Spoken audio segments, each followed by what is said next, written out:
আজ আমি বানিয়ে নিলাম পেঁপে দিয়ে একটি মজাদার নাস্তা। প্রথমে পেঁপেগুলো আমি এইভাবে ছিলে নেব। পেঁপেগুলো সব আমার ছেলা হয়ে গেছে, পরিষ্কার করে আমি পেঁপেগুলো এক এক করে ধুয়ে নেব। পেঁপেগুলো ধুয়ে আমি এইভাবে গ্রেট করে নেব।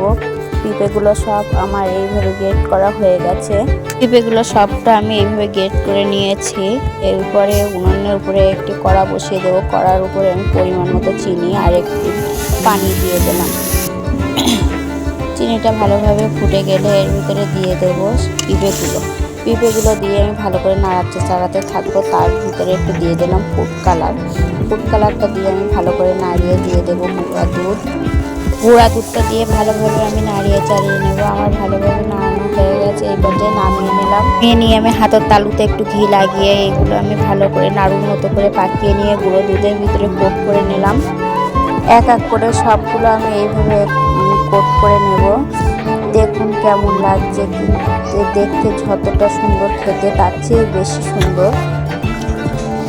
এইভাবে এক এক করে সবগুলো আমি হাতের সাহায্যে করে নিয়েছি। দেখুন।